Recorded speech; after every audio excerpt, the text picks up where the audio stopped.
TikTok, time to rock. Good evening, good morning, good afternoon to everyone who's watching from all over the world. Your friendly neighborhood philosopher, David Wood. And with me now is your not so friendly neighborhood philosopher, the angry one, Mike Jones. How you doing? I'm doing good. It's been a fun day. Fun day. What's been going on? Oh, I'll be on my channel live again to respond to Daniel on child marriage because he can't help but keep making it worse for him. He just can't help. So Yeah, he's really digging in on this child marriage, right? yeah, it's kind of creepy and a little scary, and yeah, they're making it worse for themselves. So I'm going through their stream Monday, and it'll be fun. I can promise you, they shoot themselves in the foot quite often, and yeah, I'll go through all that. Yeah, this is wild. And me and uh, me and AP, of course, have been talking about this sometimes with you in a stream. But it's you've got the Muslims like Sajid and so on who are really annoyed at the route Daniel's taken, and AP and I were talking about when it like Sajid probably has the exact same view.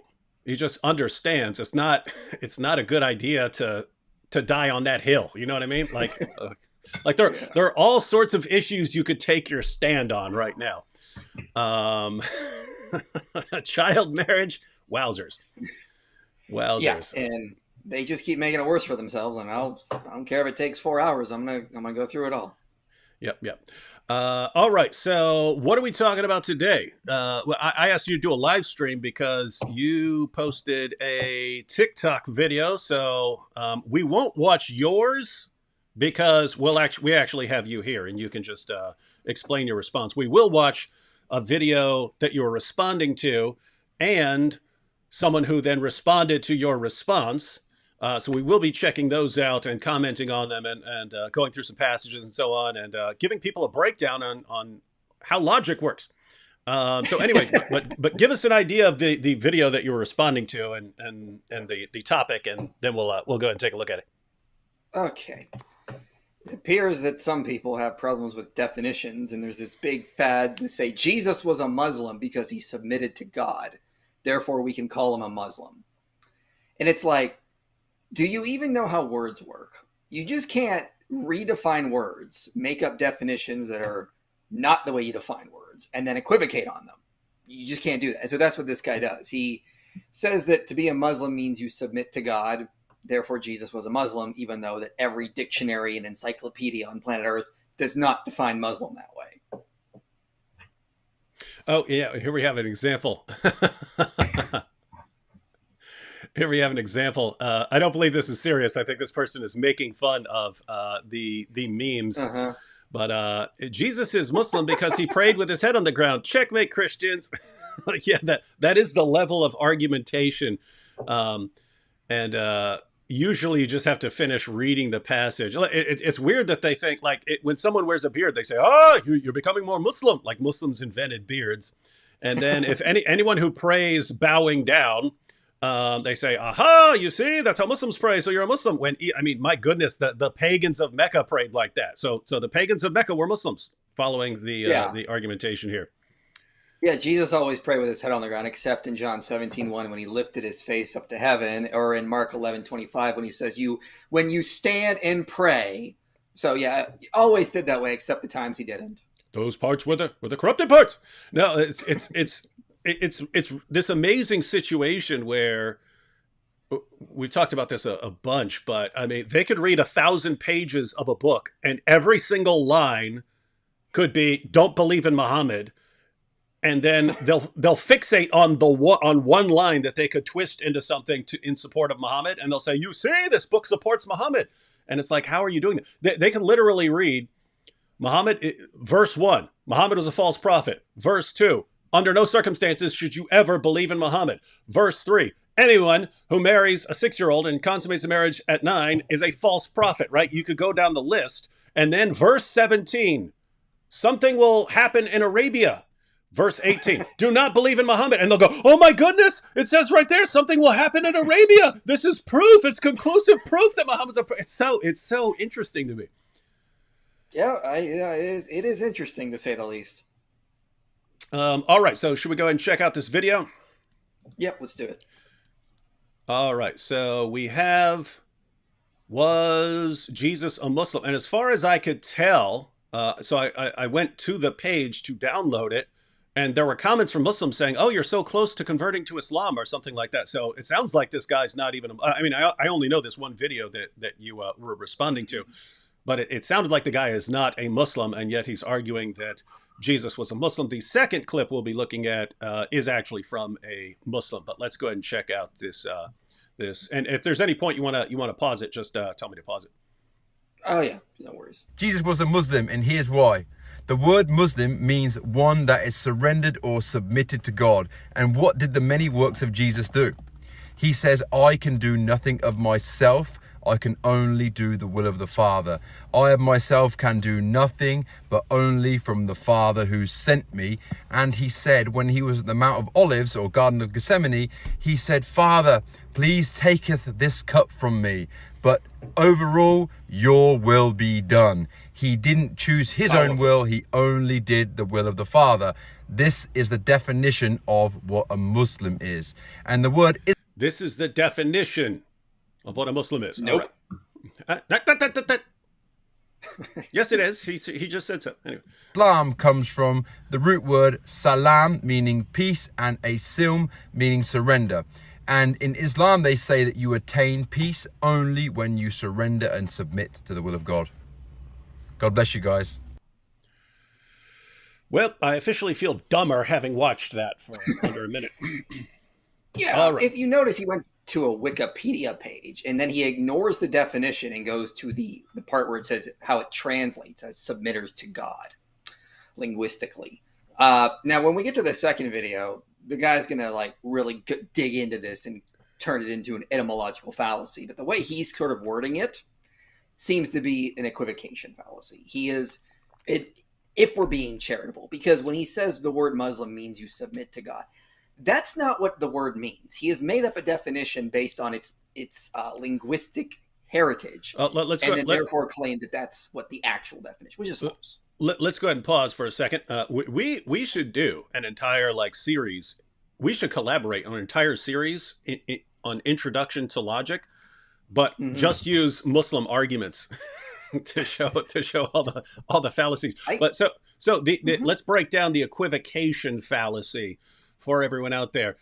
So, ladies and gentlemen, equivocation, you're using a word in an ambiguous manner.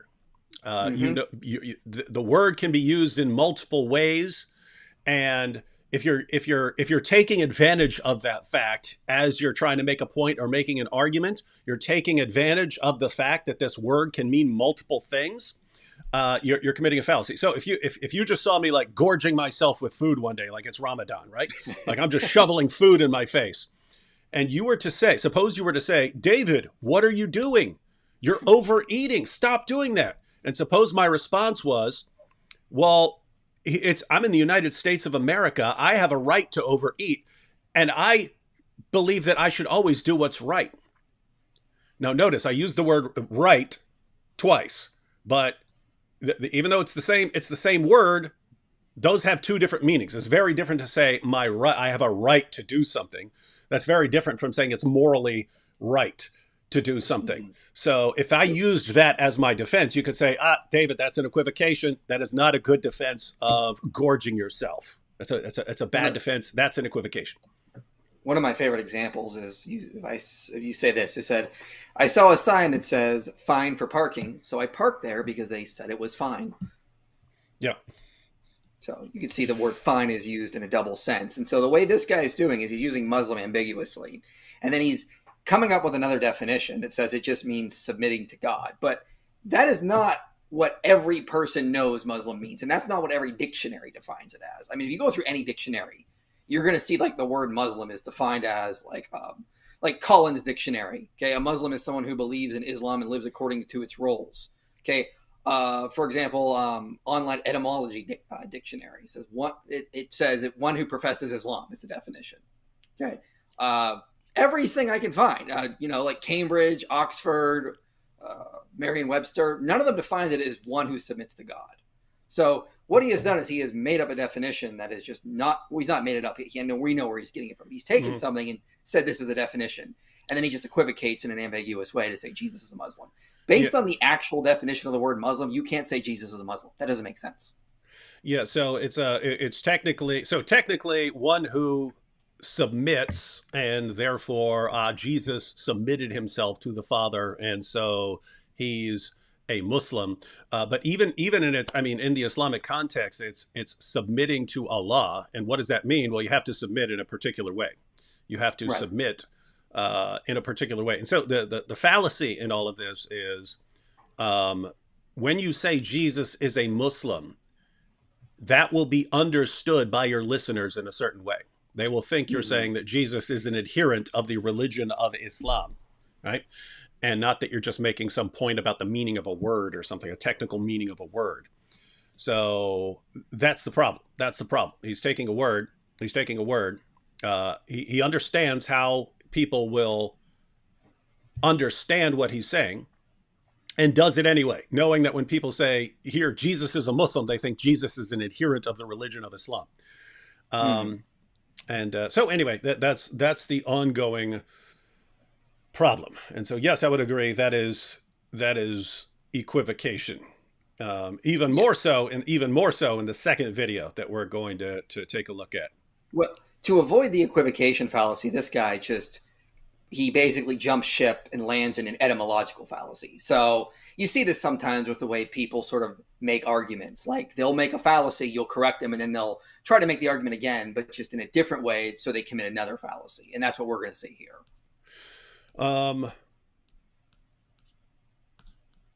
Was that John 5 that he quoted? Yeah, John 5, yeah. Okay. Yeah, he quoted. Why don't we read a little John 5 real quick just to show how insane this is. Matter of fact, let me go over to Philippians, because this is so interesting to me. As I pointed out, they can read 100 verses in a row that completely contradict Islam, and then the 101st verse is something that could agree with Islam, and they'll say, see, this entire passage is conclusive proof that Islam is true. It's very interesting stuff. But let me quote Philippians. Yeah, perfect. Let me quote Matter of fact, we can do an entire logical fallacies course just on the lectures of Zakir Naik. Yeah. So this is let me give Philippians 2 here just as an example of Christian theology. So this is Philippians 2, starting at verse 5. Paul says, in your relationships with one another, have the same mindset as Christ Jesus, who, being in very nature God, did not consider equality with God. Now notice he's in nature God, or in the form of God, depending on the translation. But he didn't consider equality with God something to be used to his own advantage. Now notice here, he's somehow God and somehow distinct from God. Rather, he made himself nothing by taking the very nature of a servant. Notice, he's in nature, or in the form of God, but he makes himself nothing and takes the nature of a servant, being made in human likeness. And being found in appearance as a man, he humbled himself by becoming obedient to death, even death on a cross. Therefore God, now that's interesting because again, Jesus is God and yet somehow distinct from God. Therefore God exalted him to the highest place and gave him the name that is above every name, that at the name of Jesus, every knee should bow in heaven and on earth and under the earth, and every tongue acknowledge that Jesus Christ is Lord, to the glory of God the Father. So Jesus is God, Jesus is Lord, but there's also God the Father, and Jesus is distinct from God the Father. How did Jesus appear as a man? Well, he took on the nature of a servant, being made in human likeness. So once Jesus has taken on a human form, he is a servant. And what's interesting in all of this is that any Muslim who reads about Jesus being a servant will say, you see there, he's a Muslim. He's a Muslim. He's a servant. He's a servant of God. Not realizing, guys, we agree he's a servant. My goodness. If you take the doctrine of the Trinity and the doctrine of the incarnation, and the Son becomes incarnate as Jesus of Nazareth, he is then a servant. You can't just say, here's something about him in that situation that confirms Islam. Therefore, Christianity is false because Christianity views him as God. He became incarnate and became a servant, ladies and gentlemen. So that's not inconsistent with God. We believe that. We believe he was a servant. This is very, very strange. Now, so you want to talk about anything before I take a look at John 5?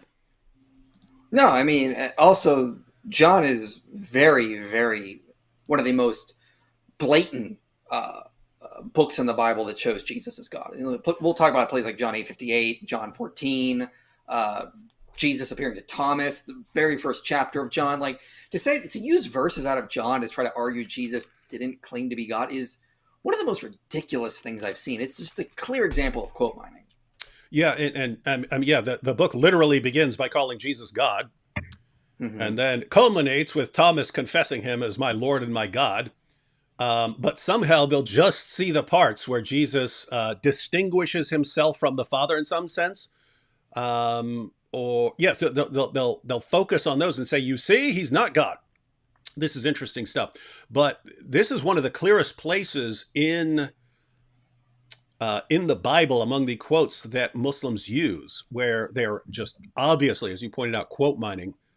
The entire passage can completely contradict Islam. They will zero in on one part that, once it's completely taken out of context, can be twisted into something supporting Islam, and they'll say, here's the proof. Zakir Naik quotes John 5 over and over and over again. But look at what actually happens. So there are two parts of this passage that Muslims quote. They'll quote verse 19 and they'll quote verse 30. Let's go ahead and start a couple verses earlier, and we'll do something they never do. We'll finish verse 19. They only quote the first part of verse 19. They ignore the second part of verse 19. Why? Because it completely contradicts Islam. They literally cannot finish a verse that they're quoting because it contradicts Islam. So let's earlier in this passage, Jesus heals a man on the Sabbath. So Jesus heals a man on the Sabbath. And then we get down to, let's start at verse 16 here. And this was why the Jews were persecuting Jesus, because he was doing these things on the Sabbath. You're not supposed to be doing work on the Sabbath, and they viewed even healings as work. Watch how Jesus replies. But Jesus answered them, my Father is working until now, and I am working. So notice that already sounds like a claim to divinity. Human beings are not supposed to be working on the Sabbath. Jesus says, the Father is working, so I'm working too. Right. This is my goodness, this is the passage that Muslims are going to quote. Go ahead. Oh yeah, the next verse is very clear. John is adding commentary onto what Jesus means by this. And, he's going to know better than someone, 500-600 years later. Yep. But Jesus answered them, my Father. So just so everyone knows, the theological background is, it's understood Jews are not allowed to work on the Sabbath, but the rabbis had a debate on whether God works on the Sabbath, because you do have a passage saying he rested, but it means that's rested in the sense of he stopped from what he was doing. But they had a debate because God is always upholding and sustaining the universe. So God works on the Sabbath if he's upholding and sustaining the universe. And so they have that debate going on among the rabbis. And then Jesus says, well, the Father's working, so I can work too. Exactly. So that really sounds like he's putting himself in the category of God, not of ordinary human being or even prophet. In its cultural context, yeah, it's as John says in the next verse, he's making himself equal with God. And who pointed this out? I was reading I can't remember what book it was. I was reading a book where he was pointing out in its cultural context, this isn't the same today because someone's like my sons might go off and do anything and it might be completely unrelated to what I do. But back in that context, you generally did what your dad did, right? If your dad is the butcher, you become the butcher because that's what you're going to be raised to be. If your dad is the carpenter, you end up being the carpenter. And so for someone to say that God is his Father who's working and he's doing it, it's like he's saying, hey, I'm carrying on the family trade here. But that's the work of God and not just random stuff. He's talking about even working on the Sabbath. But verse 18, this was why the Jews were seeking all the more to kill him, because not only was he breaking the Sabbath, but he was even calling God his own Father, making himself equal with God. That's how they understood his claim. Hey guys, I get to work on the Sabbath unlike you because my Father does. And so this presents a problem for the Muslims. They had their sons by the tons response, where they say, "Oh, okay, even if Jesus calls himself the Son, there are tons of sons of God in the Bible. Sons by the tons." Yeah, you can be a son of God in multiple senses. Don't commit an equivocation here, our Muslim friends, because as Jesus is using the Son, he is the unique Son. He's the divine Son. So they understood him by saying that he can work on the Sabbath because his Father's working. They understood him to be calling God his own Father, making himself equal with God. But notice there's a problem here. He's making himself equal with God. It sounds like they think he's calling himself a second God who's equal to God, right? And what does Jesus do? He corrects this misunderstanding that he's claiming to be some sort of second God, some alternate God. So Jesus said to them, Muslims will quote the first part of this. So Jesus said to them, truly, truly, I say to you, the Son can do nothing of his own accord. You see there? The Son can do nothing of his own accord. Jesus is helpless. And then they stop there. The Son can do nothing of his own accord. You see, he's just a helpless servant. He's a helpless prophet. But notice, but only what he sees the Father doing. For whatever the Father does, that the Son does likewise. What? Muslims, can any Muslim in history say, whatever Allah does, I do all the exact same things? No. No, Nope. that is not something a Muslim prophet should be saying. But what happens? The da'is will quote the first part of that verse, say, you see, this supports Islam. They'll leave off the second part of the verse. Even you've got this father-son language, and then this is clearly not a son of God in the sense that, oh, we're all children of God. It's not talking like that. This is whatever the Father does, the Son does likewise. For the Father loves the Son and shows him all that he himself is doing, and greater works than these will he show him, so that you may marvel. For as the Father raises the dead and gives them life, so also the Son gives life to whom he will. Right? So the Father raises the dead, the Son also raises the dead. And Muslims wouldn't technically have a problem with this, except the Father-Son language, but they would, because they'll be thinking of it in terms of Jesus just miraculously raising a person from the dead. But no, he does not stop there. He does not stop there. Jesus is talking about raising the dead at the resurrection here in a second. Watch this. For the verse 22, for the Father judges no one, but has given all judgment to the Son, that all may honor the Son just as they honor the Father. Whoever does not honor the Son does not honor the Father who sent him. Muslims, read verses 22 and 23 very carefully when your da'is quote this as affirming Islam. The Father judges. What's that? Could you imagine a Muslim prophet saying that I deserve all the honor Allah deserves? Yeah, and notice, Muslims, who's the final judge of everything, ladies and gentlemen? Who's the final judge at the judgment? Allah, right? But this says that the Father doesn't judge. He's given all judgment to the Son. So, and why does the Father do this? That all may honor the Son just as they honor the Father. Why, in the name of common sense, would you honor a prophet the same way that you honor the Father or Allah or whatever you want to say? Why would you honor a mere prophet as you honor God? The only way you honor someone the same way you honor God is if that person has the nature and attributes of God. So is this confirming Islam? No. Whoever does not honor the Son, notice this is a massive condemnation of Islam. Whoever does not honor the Son does not honor the Father who sent him. Muslims, did Muhammad honor the Son the same way that he honors the Father? No. So Jesus condemns Muhammad and said he's not honoring God. This is the passage you're going to support Islam. Truly, truly, I say to you, whoever hears my words and believes him who sent me has eternal life. He does not come into judgment, but has passed from death to life. Truly, truly, I say to you, an hour is coming and is now here when the dead will hear the voice of the Son of God, and those who hear will live. The dead will be raised because of the voice. They hear the voice of the Son of God. For as the Father has life in himself, so he has granted the Son also to have life in himself. And he has given him authority to execute judgment because he is the Son of Man. Do not marvel at this, for an hour is coming when all who are in the tombs will hear his voice and come out. Those who have done good to the resurrection of life, and those who have done evil to the resurrection of judgment. Did you catch that, ladies and gentlemen? An hour is coming when all who are in the tombs will hear his voice. Whose voice? The voice of the Son of God.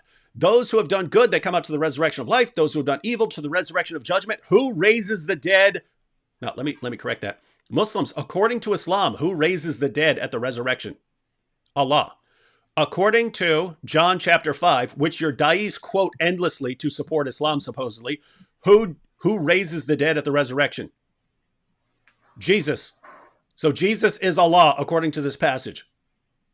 Again, according to Islam, who's the final judge? Allah. According to this passage, who's the final judge? Jesus. According to Islam, who raises the dead at the resurrection? Allah. According to this passage, who raises the dead at the resurrection? Jesus. How in the name of common sense are you quoting this to support Islam? And here you have, so what, that's the context. That's the context of verse 30, which our friends quote to show that Jesus is just a devout Muslim servant. What's he say? I can do nothing on my own. As I hear, I judge, and my judgment is just because I seek not my own will, but the will of him who sent me. You see there, IP? Jesus was a Muslim. He's only come to do the will of the one who sent him. You see it? So anyway, that's what happens when we actually look at the context of one of these passages that these guys quote. Isn't this interesting? Yeah, trying to use John to argue Jesus isn't God is like trying to shoot a gun backwards, like the gun backwards. I mean, like you're just gonna hurt yourself. Like, what are you doing? Yeah, this is my goodness, and it's really it's like disheartening that we're dealing with. I mean, which da'is don't do this? Muslims, name a da'i who does not do this, who does not just completely distort the meaning of passages in order to deceive his listeners. And what's amazing is you can show Zakir Naik doing something like this. So Zakir Naik quotes John 5:30 endlessly. You can sit down with a Muslim and say, okay, let's read this passage in context. What is Jesus actually saying in John chapter 5, verse 30? What was the accusation against him? Because he said that since the Father works, he gets to work too. The accusation was, you're claiming to be another God. You're claiming to be another equal with God. Jesus' response is, what are you talking about? His claim is that he's not some separate God. He's one, right? Mm-hmm. He's one with the Father. So you can think about this differently, and then we'll get back to the videos. But all of that was to show. Think about if you were examining this as evidence, if you treated John chapter 5 as evidence that's either going to confirm Christian theology or Muslim theology. Now, it's possible that neither theology is correct. If you're just like approaching this philosophically and so on, you say, okay, there's Christian theology, there's Islamic theology, and then it's possible that they're both wrong. Doesn't seem possible that they could both be right. But the passage we read in Philippians 2, that's a good encapsulation of Christian theology. Jesus is in nature God, but he's distinct from the Father. He becomes incarnate, takes on the nature of a servant, right? So think of Christian theology. If Christian theology is correct, the Christian theology of Jesus is correct, what should we expect Jesus to affirm? We should expect him to affirm that he is divine, that he has a divine nature, but that he has entered creation as a servant and that he is distinct from the Father, and yet he's not a separate God from the Father. That's what you would expect Jesus to affirm if Christian theology is true. If Islamic theology is true, Jesus is just a created prophet. He's Allah's a father to no one. No one is a son of God. Allah's the one who judges who judges people at the final judgment. Allah's the one who raises the dead and Jesus is, he's just a mere servant. Once we read this passage, which theology is being confirmed there? Massive confirmation for Christian theology, massive disconfirmation for Islamic theology. What do Muslim da'is do? They go to the one part, I can of my own self do nothing. They focus just on that. They ignore everything else, and they say, see, this affirms Islamic theology. Guys, is that a good method? I regard that as like insanely, massively deceptive. Like if someone made that argument, to be clear, when an average Muslim makes that claim, I don't think the Muslim's trying to deceive me. I think he's never read the passage before. When Zakir Naik makes that claim, and Zakir Naik has read the passage, I think you are such a deceiver. This is despicable. This is despicable behavior. And they would never. You could line up 1,000 Zakir Naik fans, explain this to all of them. This wouldn't bother any of them. For some reason, they just don't care. But if you did that to them, if you ripped a verse out of context, completely distorted the meaning of the Quran, suddenly they care. Very interesting. Mm-hmm. Yeah, absolutely. Yeah. All right. So now we've actually got a Muslim response to you. Oh, yeah. Yeah, this is the guy from a year ago when he was debating with me on the Song of Solomon, trying to say that it mentions Muhammad, and accidentally quoted Song of Solomon 1. Oh, this is the same guy. The woman. Yeah, it's talking about the woman saying that I am dark like the tents of Kedar, and then he was like, see, this is about Muhammad, and it was a verse about a woman. The woman. Wait. So just to be clear, that's this guy's level of understanding of the Bible, and he's the guy who's going to be responding to you. Yeah, and and again, it's like I said before, he jumps from the equivocation fallacy into an etymological fallacy. So to avoid the one fallacy, he commits another one. And then if he was arguing for Muhammad in Song of Solomon 5:16, he's also committing the phonic fallacy there and a number of other fallacies along the way, I'm sure. So this is, my goodness, guys, I can't for the life of me understand. Just to be clear, anyone can use a fallacy. We have all used fallacies at many points in our lives. In Islam, it's like standard accepted methodology. They just don't have a problem with it, unless you're doing it to them. Suddenly, then it matters. But if they're using fallacy after fallacy after fallacy in order to defend Islam, for some reason, it doesn't bother them at all. All right, should we go ahead and take a look at this? Yeah, let's do it. All right. Be prepared to have your minds blown, everyone. So just to recap, some guy made a video saying that Jesus was a Muslim because Jesus submitted to the Father. And IP responded, that is an equivocation fallacy. And our Muslim friend here, who's a super genius, is going to respond. Jesus was a Muslim, and here's why. Are you about to commit an equivocation fallacy? Oh, little pause, little note. No one bother complaining about the volume levels. The guy's volume level just changes throughout a bit. Yeah, so some parts are going to be lower volume, some parts are going to be higher volume. Live with it. There are worse things in the world, so don't cry to me. All right, here we go. Because it sounds... Okay, let's see if you know what an equivocation fallacy is. Muslim.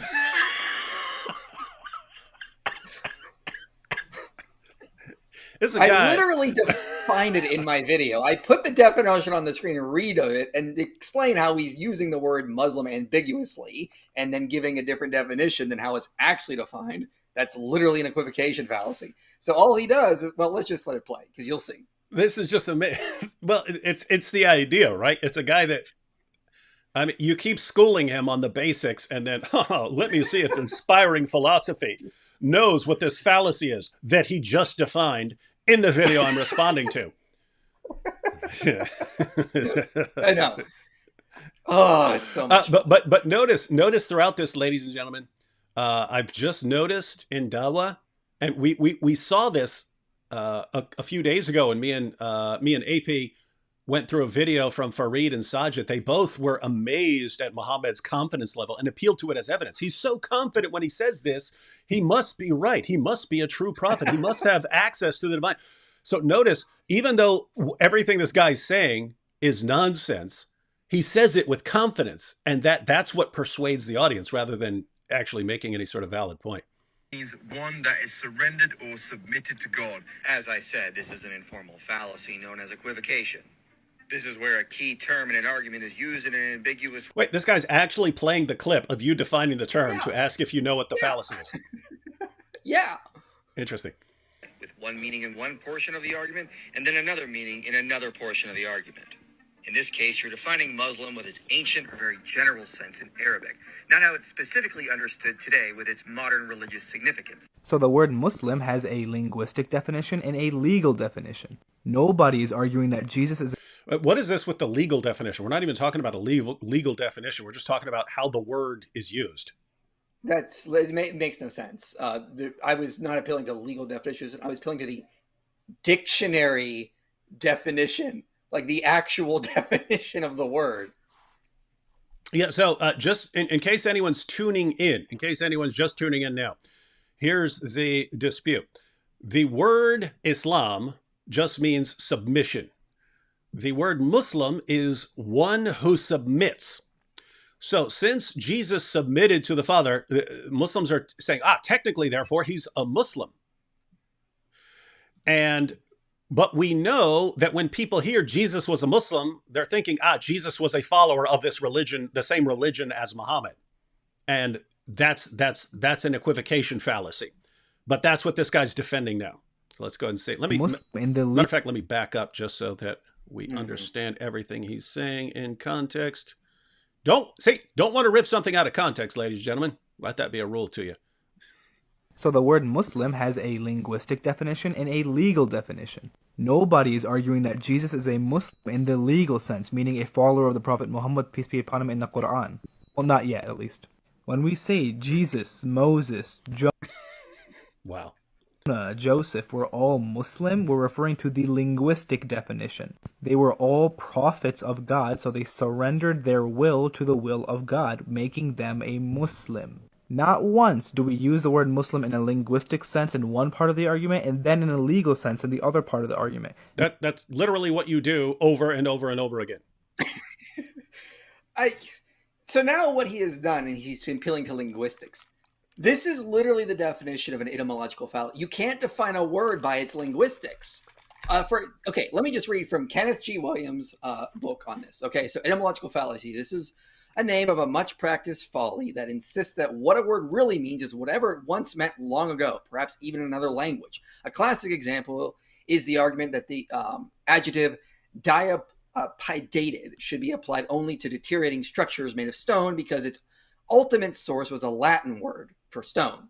Okay, he says basically, okay, and in this, so basically what he basically points out is you can't define a word how it used to be understood linguistically in an old language or how it's defined by its linguistic parts. The website Logical Fallacy said, okay, so etymological fallacy description, the assumption that the present day meaning of a word should be or is similar to its historical meaning. This fallacy ignores the evolution of language in the heart of linguistics. The fallacy is usually committed when one finds a historical meaning of a word more palpable or conductive to his or her argument. This is a more specific form of an appeal to definition. So he's committing and turning this into an etymological fallacy. You can't appeal to the linguistics of a word to define it. You have to appeal to actually how it's defined in modern languages, modern dictionaries, and the modern sense. So this is just nonsense. You don't open a dictionary and go, oh yeah, two meanings of the word Muslim here. No, it's always just one who follows the religion of Islam. And as I pointed out, you can line up 1,000 followers of Zakir Naik, explain all of that to them. They will not get it. You can line all of this guy's fans up in front of him. They will not understand what you just said, nor will they agree with it until you do the same thing in reverse. That's when they will suddenly have an epiphany that there's a problem here. So, ladies and gentlemen, let me go ahead and do this. Let's go ahead and do this. You ready for this, IP? Oh, yeah. Here we go. You ready? What's a Hindu? Let's check this out. Let's go ahead and read through the discussion here. A Hindu is a person who believes in the religion called Hinduism. That's the same thing you'll read if you look up what a Muslim is. A Muslim is a person who believes in the religion called Islam. Many Hindus live in India. Now, let's continue reading because we get a little background of the term. Use the term Hindu to talk about someone who follows the teachings and practices of Hinduism or who has a cultural connection to Hinduism. Why would you use it in that way? Because that's what the term now means. If you're a Mm-hmm. Hindu, you belong to the third largest religion in the world and one with many different gods and goddesses. Now we get the background, the etymological background. The word Hindu used to refer to anyone from India, from the Persian word for India, Hind. The ultimate root is the Sanskrit word Sindhu, or river. So notice that part. The word used to refer to anyone from India. It's like if you say, someone is from Africa, you say that person is African. You're not commenting on their religion or anything else. You're just saying that's where that person is from. So the word Hindu used to simply refer to someone from that region, right? And you even have these listed as possible definitions. So definitions of Hindu: 1, of or relating to or supporting Hinduism. So the Hindu faith. 2, a person who adheres to Hinduism. 3, a native or inhabitant of Hindustan or India. Now notice, those are very different definitions. This is a word that is ripe for equivocation, ladies and gentlemen. A person who adheres to Hinduism. That's how we normally use the word, a person who adheres to Hinduism. But the third definition is a native or inhabitant of Hindustan or India.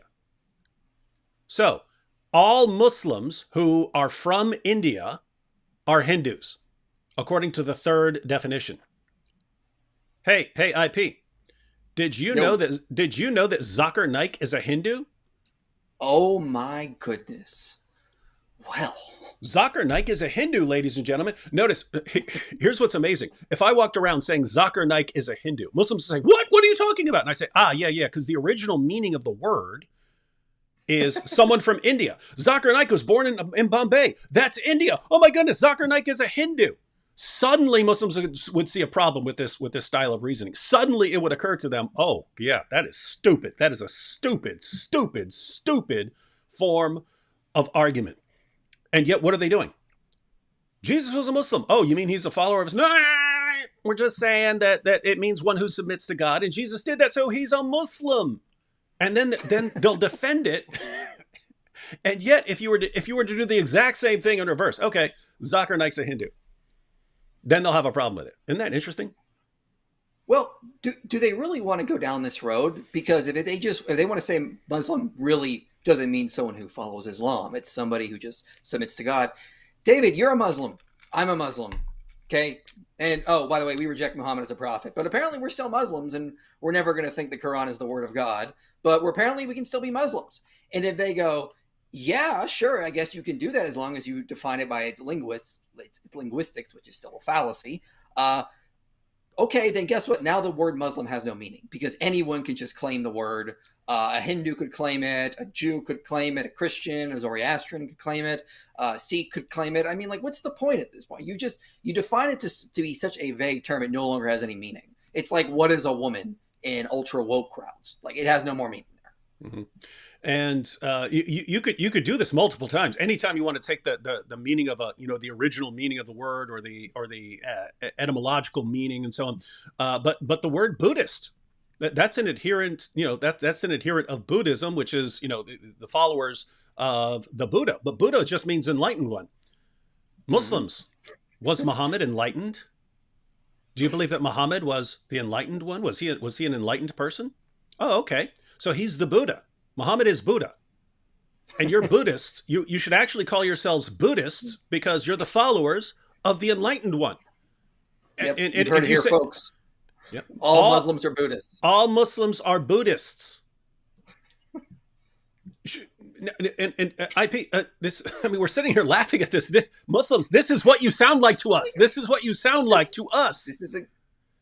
It's amazing that anytime I have to deal with Muslim apologists, the Dalwagandas, I literally just am either laughing or face palming. And I'm like, this is the type of arguments I have to address. Can I get back to like real research eventually? Like, do I have to point out how ridiculous this stuff sounds? Yeah, and it's just a sad. I said it's disheartening because it's like it's this constant barrage of deception, and you're trying to clean up the messes that these guys are making in people's minds. But when you're telling their followers, they don't want to hear it. They don't want to hear how stupid this reasoning is. It's wow, so. This is what Yeah. this is just what Islam does, guys. Wow. All right, should we continue this video? Maybe he's Oh, yeah. maybe he's about to make a powerful point in a sea of stupidity. Once is the word Muslim equivocated on in the argument. Let me back up just again, so we're not taking anything out of context here. Just back up a little bit. Prophets of God, so they surrendered their will to the will of God, making them a Muslim. Not once do we use the word Muslim in a linguistic sense in one part of the argument and then in a legal sense in the other part of the argument. Not once is the word Muslim equivocated on in the argument. Rather, the linguistic definition is referred to throughout the argument. You are the... So he's saying just go with the linguistic definition. Okay, well, just go with the linguistic definition of Hindu as it was originally used and completely ignore the religious significance of the term as it's used by everyone today. Isn't this amazing? Yeah. And this means, because we submit to God, we're Muslims and we're responding to this Buddhist here. So we need to get back to what this Buddhist was saying. All right, so now we have Muslims responding to this Buddhist who likes a Hindu named Zakir Naik. Yeah, Muslims, I just want to point out, when you guys use an argument, if that argument allows us to say that we are Muslims responding to a Buddhist follower of a Hindu, you probably want to examine your reasoning and tactics. You probably want to take a closer look. That is conflating the linguistic definition with the... Did you just say conflating? Yes, he did. Let me back up a little. This is cracking me up. Okay.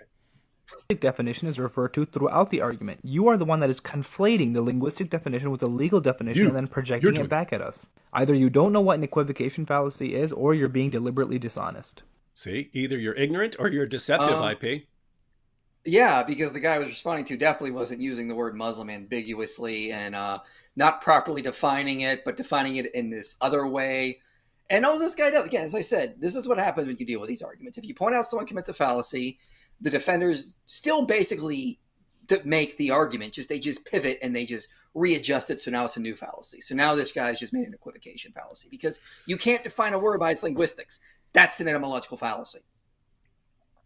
So to call Jesus a Muslim is an equivocation fallacy. No, you're just conflating definitions. He was a Muslim in the linguistic sense because he was a prophet of God and he surrendered his will to God just as Moses did, just as Noah did, just as Jonah, Joseph, all the prophets. He didn't choose his own will, he only did the will of the Father. This is the definition of what a Muslim is. No, it's not. It definitely is. It's kind of funny. Where? You got the... Where? He cites like what? Oh no, I was just reading. Oh, okay, yeah, okay. So, again, that's not the actual definition. He doesn't quote a dictionary. Okay, he doesn't do this. He quotes some Islamic scholar just talking about submission. I mean, again, this does not show you what the actual definition of a Muslim is. This is. Again, go to what the actual dictionary and encyclopedias do and how they define it. It's an adherent of the religion of Islam. And so, and that's, I can't even believe we have to explain this. So again, guys, we could use the exact same reasoning that this Muslim is using. No, Buddhist. He's a Buddhist. Oh yeah, we could use the exact same reasoning that this devout Buddhist is using to conclusively prove that Zakir Naik is a Hindu. Yeah, and we Muslims are pointing that out. Yep. Us powerful Muslims. This is so ridiculous. This is wow. The insanity you get from these guys. I can't even it's because you just gotta laugh at it at this point. Yeah. So, again, if your argument makes David Wood and Inspiring Philosophy devout Muslims, you got problems. And look, what's he got up again? What does he have up on the screen here, ladies and gentlemen? John chapter 5, where Jesus claims to be the final judge of all humanity and the one who raises the dead at the resurrection and the one who says that you have to honor him the same way you honor the Father. And if you don't, you're not honoring the Father. This is the passage he's quoting to show that Jesus was a Muslim, but only in an etymological sense. Okay, great. Moreover, these verses you pulled seem to contradict Islamic theology, because Jesus calls God the Father. But doesn't the Quran reprimand those who say they are the children of God? I've already made a video on this, but Ibn Oh, now this is interesting. So the passage over and over and over again talks about father and son, and he says that he's made a video responding to that. We might want to actually check this out. He explains. He kind of explains it here. Yeah. Kathir notes that father-son language is used throughout the Bible in a metaphorical sense and is not... Wait. This is funny. I think he just cited Ibn Kathir, because that is a common position among Muslims who actually know that how the Bible uses these terms. They'll say it was, Ibn Kathir says, oh, it was okay back then because they didn't know. But it's interesting if he's applying the same reasoning to Jesus. A video on this, but Ibn Kathir notes that father-son language is used throughout the Bible in a metaphorical sense and is not necessarily reprimandable when it was used before the revelation of the Quran, where it was abrogated from being invoked because of its idolatrous and polytheistic associations by the Christians. Okay. So he argues that it was simply metaphorical in the Bible, and there are definitely tons of uses of the Son of God language that would be metaphorical. Even with Jesus, where he's the eternal divine Son, it's still not, it's not saying that this is exactly the same thing as a human father and son relationship. On the contrary, we're the image of God, right? The father-son relationship, that is eternal. We're an image of that. Human fathers and sons are an image of that, not us projecting what we are onto God. This is God creating us in a way that images or reflects his eternal nature.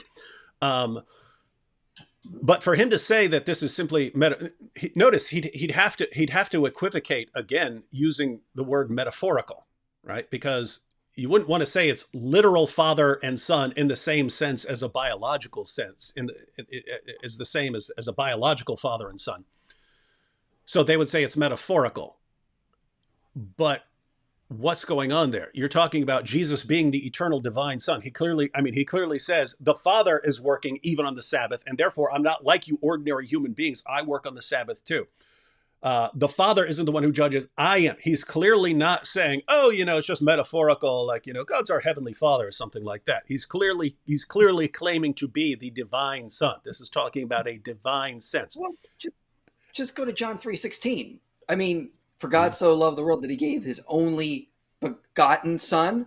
And the Greek word there is monogene, which refers to some sort of unique, special nature beyond just being metaphorically a son. John 14, believe that I am in the Father and the Father is in me. Okay, there's this special relationship there where they share the divinity. They share the glory. Same with John 17:5. There's more than just this metaphorical language when Jesus is talking about it. So this contradicts Islamic theology when it says that, that God is, or Allah is a father to no one. I forget the exact verse, but it's that same kind of idea. In Christian theology, when Jesus is talking about his own sonship, there is a unique, special relationship throughout the Gospels, especially in John. So, and notice, in John chapter 5, and as you point out, throughout the Gospel of John, Jesus is presented as the unique Son. He's a special Son. He's not like other people who would call him, like I call myself a son of God, not in the same sense that Jesus is the Son of God. He is eternally such, and he is that by nature. He shares the same nature with God. He makes that clear in John chapter 5. So if I were Muslim, I would just say, man, whatever happens, don't go to the Gospel of John. They literally go to the Gospel of John to defend the claim that Jesus was a Muslim. Yeah, it's amazing. The way John uses this Greek word, it's always to refer to the special uniqueness of Jesus. Use it in the first letter of John. Uses it it only shows up in the Bible, I think, about 9-ish times or so. Every time John uses it, he's only referring to this special uniqueness of Jesus. All right, let's see where he goes with this. The Bible agrees that a name of God can be abrogated from being invoked, such as in Hosea 2, when Baali was abrogated from being invoked because of its idolatrous associations. Jesus also taught in the Gospel of John that no one can come to the Father except through him. Yeah, this is no issue. Jesus was the Messiah, the messenger of God sent to the Israelites. How else would they get to God? Their rabbis? Oh, Of course. Uh, okay. Okay, guys, you heard it. We don't need to go through Muhammad or the Quran to get to God. We can just go to Jesus and the Gospels, I guess, apparently. Should we take a look at John 14? I mean, if one of the most Trinitarian places in the whole Bible. I mean, That's the problem. You cannot understand the Gospel of John apart from the doctrine of the Trinity and the incarnation. You can't understand John 14. You can't understand John 5. You can't understand these passages without the doctrine of the Trinity and the incarnation. But they'll just pick a little part out of it and ignore everything else and the rest of it. And it's just why in the name of common sense would you guys go to the Bible, especially the book in the Bible that cannot be understood without the doctrine of the Trinity and the incarnation, and use that to affirm a religion that denies the Trinity and the incarnation? oh yeah. It's amazing stuff. Let's just go ahead and take a little peek here. Let's take a little peek here at John chapter 14. Let's read a little bit here. Let not your hearts be troubled. Believe in God, believe also in me. You see, there's God and there's Jesus. Ha ha, two separate. It's proved. In my Father's house are many rooms. If it were not so, would I have told you that I go to prepare a place for you? No, that's interesting. Jesus is going to prepare a place for his followers. And if I go and prepare a place for you, I will come again and will take you to myself, that where I am, you may be also. And you know the way to where I am going. Thomas said to him, Lord, we do not know where you are going. How can we know the way? Jesus said to him, I am the way and the truth and the life. No one comes to the Father except through me. Yep, not even Muhammad. My goodness. Notice, no one comes to the Father except through Jesus. So not even Muhammad can come to the Father except through Jesus. But also notice, did he comment on the way, the truth, and the life? Because that would be regarded as blasphemous, because those are names of Allah. Allah is the truth. Yeah. Allah is the truth, right? And matter of fact, historically, heretical Muslim, like there was one Sufi guy who came out and said, he just walked out one day, he was enlightened, and he said, I am the truth. And they killed him. They executed him for claiming to be the truth. Because the idea is you can say, I speak the truth. You can't claim to be the truth, because that is Allah. Allah is the one who is the truth. And so here's Jesus. And it's a passage where Jesus is claiming the divine titles of Allah. And a Muslim says, yes, of course. My goodness, this is amazing stuff. Now watch this. If you had known me, you would have known my Father also. From now on, you do know him and have seen him. Philip said to him, Lord, show us the Father, and it is enough for us. Jesus said to him, have I been with you so long, and you still do not know me, Philip? Now this is interesting. Whoever has seen me has seen the Father. How can you say, show us the Father? Now, ladies and gentlemen, you have two different ways of understanding that. And this is where context comes in. If Jesus says, hey, if you've seen me, you've seen the Father. If you've seen me, you've seen the Father. What would that mean? That would either mean that Jesus is the Father, or that he's somehow identical with the Father in some sense. Well, I mean, there's a great book I always encourage people to read. It's Putting Jesus in His Place, and they're actually coming up with a second edition soon. But what they say on page 103 is that the fullness of what it means to be God dwells in him. And then they quote John 14:9. What is Jesus basically saying? The Father is God. And if you see, and since there is this distinction, if you look in the passage, there's a distinction between Jesus and then the Father. Just like later we see there's a distinction between Jesus, the Father, and the Holy Spirit. But what Jesus is saying is, look, if you've seen me, you've seen the Father. The Father is God, and I'm also God. So if you want to see God, just basically look at me like you would look at the Father. Like, they're basically saying that, yeah, we're both divine. We're both God. Again, this is a very Trinitarian passage. You have distinction between Father and Jesus, but they both are divine. And if you just looked at these verses and ignored everything else in the entire Gospel of John, you might say, oh, Jesus is claiming to be the Father. What's the problem with that? Well, he has repeatedly distinguished himself from the Father. So think about this. if I say, if you've seen me, then you've seen so-and-so, that could either mean that I am so-and-so, or that I am in some sense identical to him. So notice, if I had like John McCrae has a twin, they don't exactly look completely identical even more, but there was a time when they looked identical. And suppose someone came up to John McCrae and said, "Hey, I'd like to see your brother." John McCrae could have said, back in the day when they looked exactly the same, he could have said, "Hey, if you've seen me, you've seen my brother." Why? Because they would be very similar in certain relevant way. If you've seen me, you've seen my brother. Why? Because we're identical twins. So you could either read this passage, if you ignored all the rest of the scripture, you could read this passage as Jesus claiming to be the Father, or you could read it as Jesus saying that he is identical to the Father in some relevant way. Notice what we saw in John chapter 5. Jesus was saying that you have to honor him the same way that you honor the Father. Why would you honor someone the same way you honor the Father if he has the same nature and attributes? So Jesus, over and over again, is claiming to share the nature and attributes of the Father. How can a Muslim read this and say, "Oh yeah, that lines up with Islam perfectly"? This is really weird. This is really weird that they go about this. But watch, let's go ahead and read a little bit more. "Do you not believe that I am in the Father and the Father is in me?" So notice he's drawing a distinction between himself and the Father. "The words that I say to you, I do not speak on my own authority, but the Father who dwells in me does his works. Believe me that I am in the Father and the Father is in me, or else believe on account of the works themselves." Now watch what happens. "Truly, truly, I say to you, whoever believes in me will also do the works that I do, and greater works than these will he do, because I am going to the Father. Whatever you ask in my name, this I will do, that the Father may be glorified in the Son. If you ask me anything in my name, I will do it."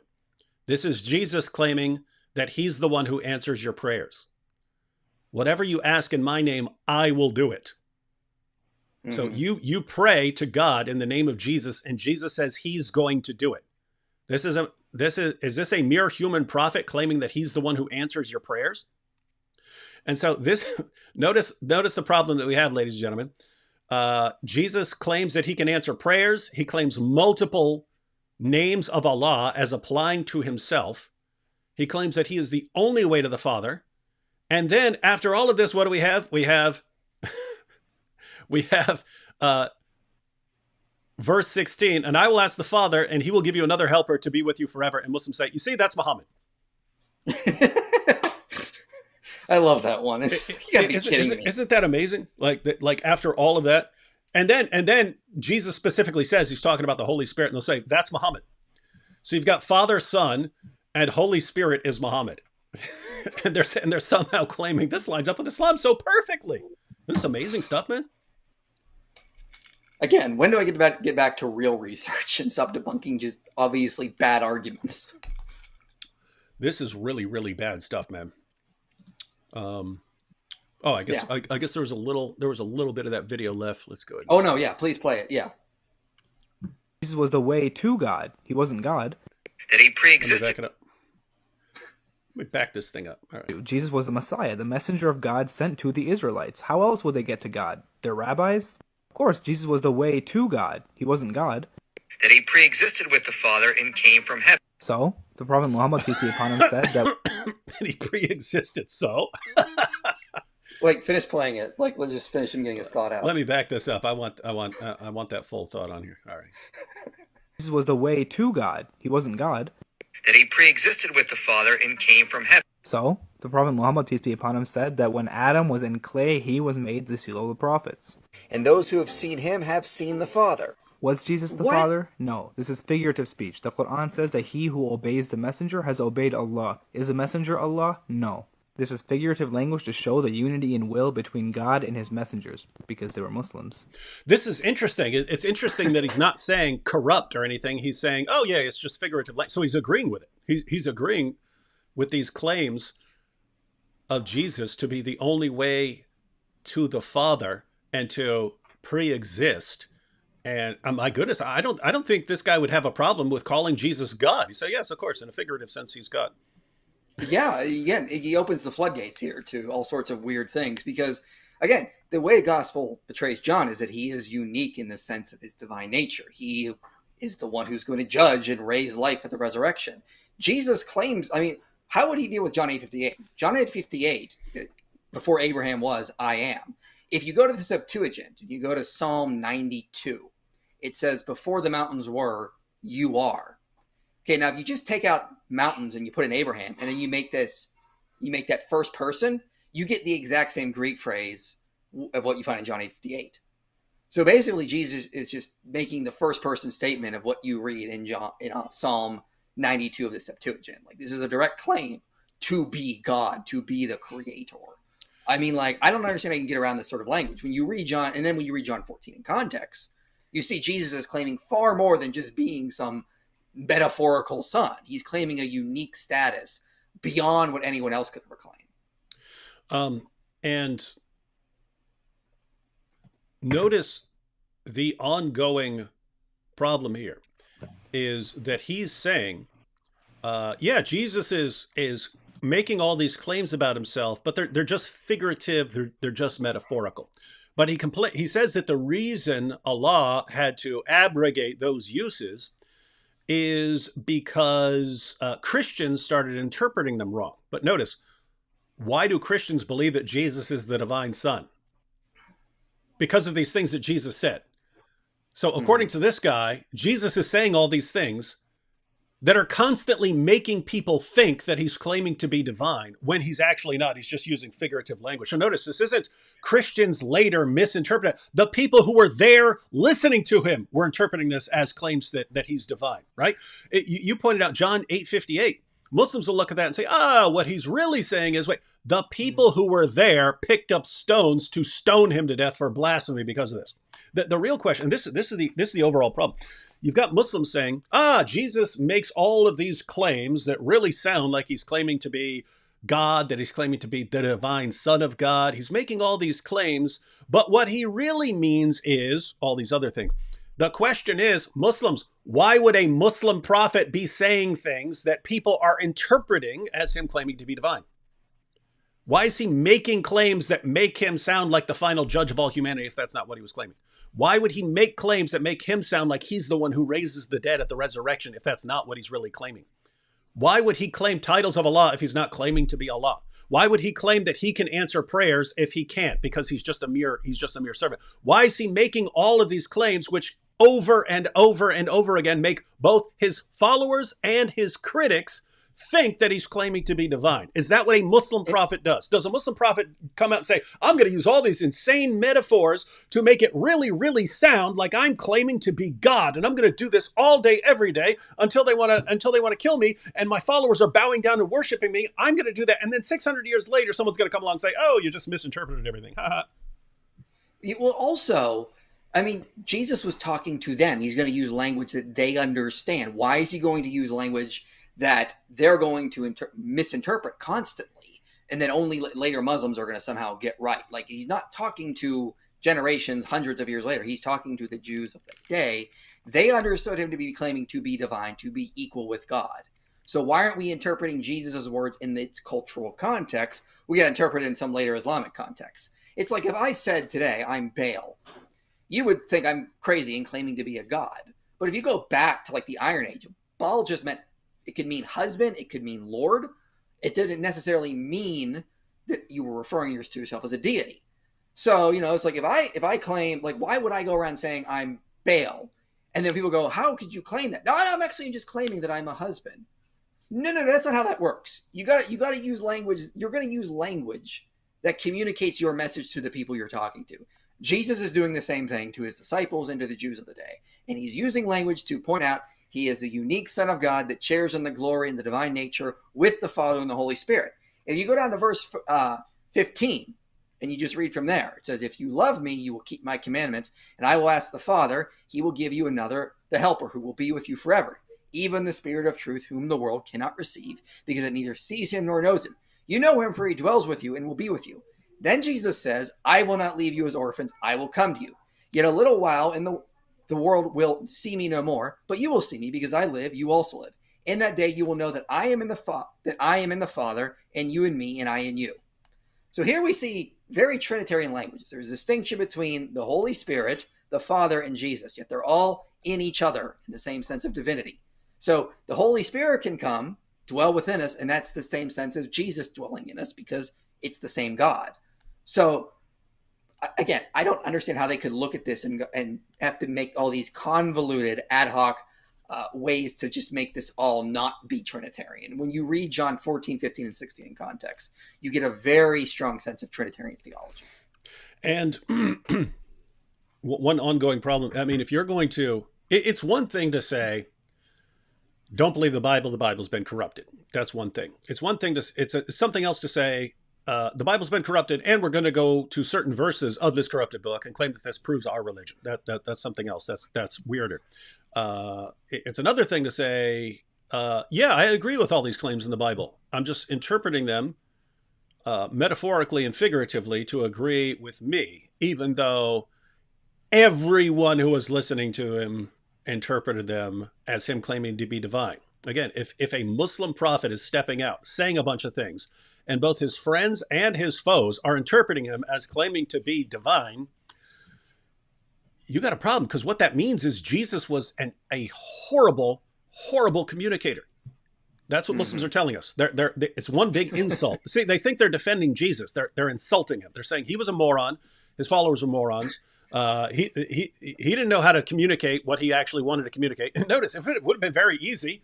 Stop calling yourself the Son of God if you don't want people to think that.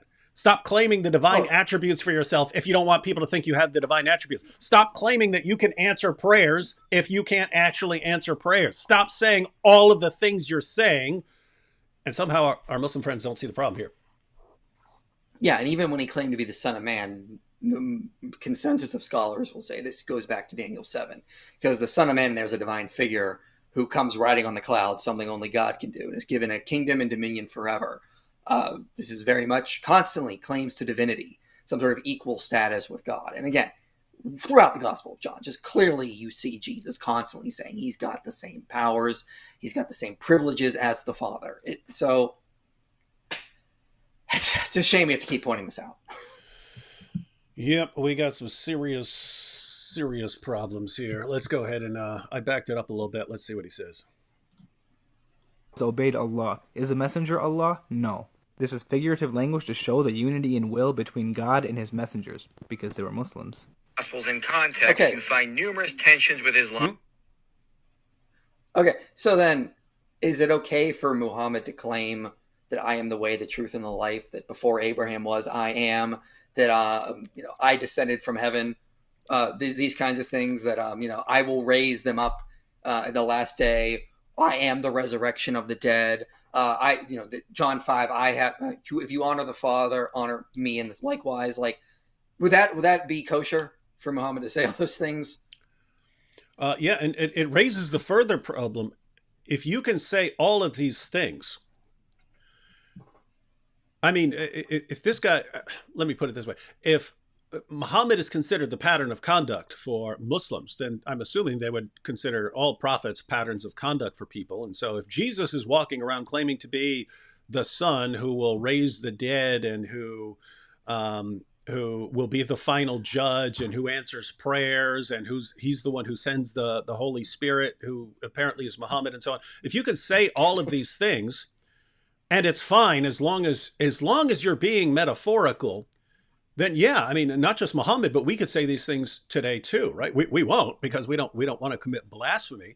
But according to our friend here, a Muslim, well, not us, but Muslims in the actual sense of the term, Muslims could go around claiming to be the way, the truth, and the life, and this and that, claim to be able to answer. And if you challenge them on that, just say, it's all metaphors. Just a bunch of metaphors, ladies and gentlemen. Just a bunch of figurative language when I'm saying it. Can we just say that about the Quran? Like, anything we don't like is just metaphorical language. That's the problem, right? If you could use that, ladies and gentlemen, we could do the same thing with the Quran, ladies and gentlemen. We could say, we agree, we Christians, we agree with the Quran, but we're going to go through there and we're going to interpret anything we don't agree with as metaphorical. And then we're going to twist it into something that agrees with us. Somehow Muslims would spot a problem then. But they don't when they're doing it with the Bible. Interesting. The rules, there's no concept of consistency in this religion. Nope. All right. I think this is the final point because there's only 20 seconds left. theology. Therefore, Jesus doesn't qualify as a Muslim. None of the examples you gave were irreconcilable with Islamic theology, and it wouldn't matter because we believe the Sharia differs from messenger to messenger. Jesus was a messenger of God. He submitted his will to God, so therefore he was a Muslim. Nobody is arguing that he is a follower of the Quran and the Prophet Muhammad, peace be upon him. Conflating definitions does not change that. Again, this is still an etymological fallacy. This Buddhist keeps making that. It's really unfortunate, and we Muslims have to come out and point this out. Again, you can't define a word by its linguistics. That's not how words work. Words change over time. The way that certain words are now defined is not according to linguistics or historical definitions. So, again, you go to any dictionary, any modern dictionary that defines the word Muslim, it's not the way he defines it. It's always an adherent of the religion of Islam. And again, if they want to go down this road, then they've just defined Muslim into such vague terms it no longer has any meaning. We're Muslims. Hindus are Muslims. Anyone who submits to God or claims to submit to God can qualify as a Muslim. Therefore, when they claim to be Muslim, it has no meaning anymore. If that's what they want to do, fine, but they're basically just destroying their words. You might want to. We might just have to roll with this and start saying that we are Muslims. Yeah, and then going around and then saying, but now we've adopted a new meaning of Muslim, and we're no longer Muslims, and therefore we're ex-Muslims. And then they really hate it when people claim to be ex-Muslims. And so, yeah. Well, I'm just going to start calling all Muslims Buddhists. I mean, I think that's just fair. Yeah. And then when they complain about that, you can point them to that video and say, nope, you've persuaded me with that reasoning. And since you all cheered him on when he said it, therefore I'm using the same reasoning and so on. Yeah, if that's what they're going to do from now on, then we can do the same thing and just call them Buddhists. If they're okay with that, then, I mean, this just, it's like, it almost reeks of a little postmodernism in that, like, words just no longer have meaning. They can mean whatever we want them to. They're no longer defined by the way they actually are in society. We're just going to define them into total vagueness, and therefore anyone can claim to be a Muslim. But this is with the depths they are going to try to say Jesus is a Muslim. Yeah, this is, I'd say things are getting pretty desperate if this is the route they're going in. But I mean, what else do you expect from the online Dawa guys? I mean, this is what they've been trained to do by the likes of Zakir Naik and so on, is just keep ripping things out of context, keep distorting the meaning of things, and anytime something in the Gospel of John doesn't fit what you mean, you just interpret it metaphorically. Like, I had to respond to some guy who, in John 20, for example, he was saying that when Thomas says, "My Lord and my God," he was actually talking about the Father. He wasn't talking about Jesus. I was like, are you kidding me? Like, the depths you got to go to, the ad hoc reasoning. You got to constantly keep adding context that's not there to make it fit with your theology. It's just absurd nonsense. Yeah, what I mean, one, that doesn't make any sense. It's actually more common for Muslims to say, he's shouting that in shock. He's saying, "Oh my God." And they don't realize, guys, just because people in the world today see something and they go, "Oh my God," they think, what, you think first century Jews did that? They would take that as taking the Lord's name in vain. No, they did not. They did not use that as an exclamation. First century Jews did not use that as an exclamation of shock. When Thomas calls Jesus my Lord and my God, it's because he's realized something. He's put it all together. He just rose. Jesus just rose. He's appeared to me, which confirms all of his sayings. What has he been saying to us all along? Oh, he's been making claims where he's the divine son, and he figures it out. He puts it all together. Wow. All right.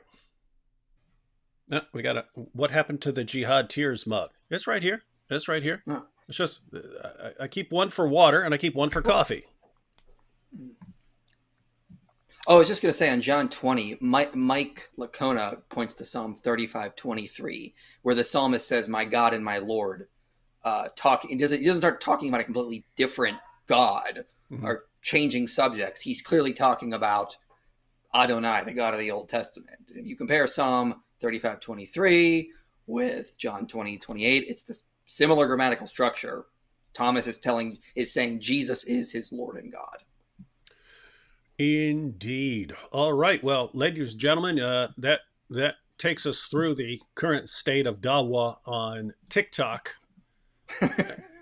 and Oh my God. it really seems, IP, like what the situation is they're recycling the same old arguments and so on, but they're targeting them at a younger generation on TikTok, knowing that there are still tons of people on TikTok who don't know any better and who haven't been exposed to the refutations of their points. And that's why it's good that you're on there doing that. But ladies and gentlemen, probably need some more people out there going on TikTok to refute the same arguments that we've refuted over and over and over again, because it just takes time to get a message across.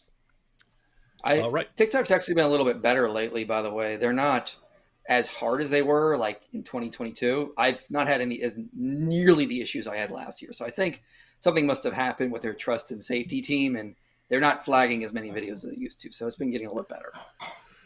All right. Well, are we all ready to wrap up here? Oh yeah. Let's wrap All up. right. Ladies and gentlemen, I believe I'm going over to House of Hikmah after this. Going over to House of Hikmah here. Let me insert the link for anyone who wants to follow us over there. House of Hikmah is a channel run by some tiny little kid. He's like 12, and he's getting interested in apologetics. So we want to encourage these little 12-year-olds to get involved in apologetics, as we need people to reach the younger generation. So all right, well, ladies and gentlemen, so we looked at pretty common claim that Jesus is a Muslim. There are all sorts of things that you could mean by that. You believe that he's actually an adherent of Islam. If so, we would need the evidence. We need more than just Muhammad saying it. So some of our friends try to prove it from the Bible, and it looks like you only get that result by significantly distorting some things and ripping things out of context and fallacious reasoning. So I would say that if your position requires fallacious reasoning, you probably need another position. All right. Thanks, IP. And the link to IP's channel is in the description box. If you're not subscribed, you definitely want to subscribe and check out his content. And also, matter of fact, I didn't include a link to your TikTok channel in there, but I will add that tonight. So if you're watching this later, either just go to TikTok and look up Inspiring Philosophy, but also I'll have that link in there as well. All right. Catch y'all later. Hope to see some of you over on House of Hikmah.